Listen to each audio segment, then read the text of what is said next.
Infidelity is rarely a clean sequence where one relationship ends before the next begins. The reality looks much more like a continuous grip. You likely noticed the shift yourself. Long before an admission of guilt, you picked up on the extra texting, the sudden inside jokes, and the way a specific new friend started appearing in conversation more than they used to. This behavior has a name: monkey branching. A monkey doesn't let go of one branch until its hand is already wrapped around the next. Applied to people, it means they only leave when the next relationship is secure enough to hold their full weight. This requirement forces an overlap in the timeline. Somewhere in the story you lived through, they were still with you while actively gripping onto someone else. This overlap serves as the mechanical foundation for how this specific type of betrayal operates. Most victims spend years picking apart what was wrong with them, assuming their partner found an upgrade. But the evidence suggests a different motive. The real driver is an intolerance for emotional freefall, a nervous system that is deeply, intensely terrified of solitude. To someone with this specific attachment and security, being unattached feels like a state of acute, immediate psychological danger. The actual quality or compatibility of the new partner is secondary. What matters is their existence as a secured safety net that prevents the person from ever touching the ground. Self-preservation drives the deception. They are simply unable to survive their own company long enough to leave a relationship with integrity. Constructing that safety net requires a predictable three-phase sequence executed while you are still in the picture. Phase 1. The backup is planted. This appears early as innocent, deniable mentions of a coworker or a reconnected friend. There is nothing to be suspicious of yet. It's just a name that shows up in conversation. Phase 2. The emotional infrastructure.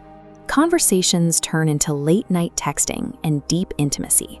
They may even vent to this other person about your relationship, all while avoiding physical lines to maintain their plausible deniability. Phase 3. The transfer.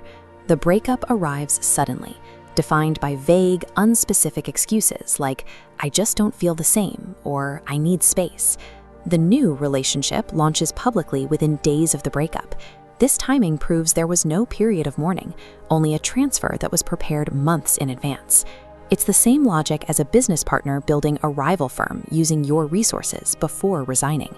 It is a meticulously executed plan. You can identify this transfer while it is still in the early phases by watching how they react to simple questions. Genuine friends trigger a calm, mild irritation when questioned. It is the standard reaction of someone with nothing to hide. A monkey brancher exhibits a split second of panic, followed by explosive defensiveness and rapid over-explanation. They perform innocence by trying to make you feel insecure for even asking. They often begin bad-mouthing the current relationship to outsiders during this window, pre-writing a narrative to justify the eventual transfer to the new person. Explosive defensiveness paired with unexplained emotional intensity toward one person confirms a backup branch is being built. To separate a harmless friendship from a relationship replacement, apply the test of complete transparency. Genuine friendships survive the daylight. They integrate easily into group chats and social circles, and introductions happen without friction.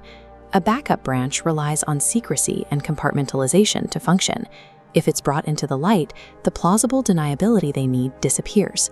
Resistance to basic transparency provides the answer. A strange reluctance to introduce the friend or share the details of the connection shows that something is being protected from your view. Security relies on your ability to trust what you observe calmly, rather than resorting to surveillance or phone checking. This behavior reflects your ex's emotional cowardice, not your worth. They simply could not tolerate being alone long enough to leave with integrity. Your initial discomfort was an accurate read of a hidden reality.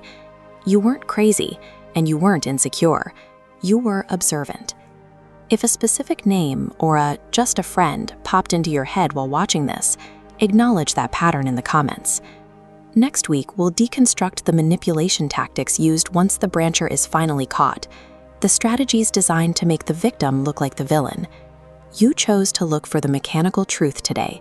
That clarity will serve you well as you move forward.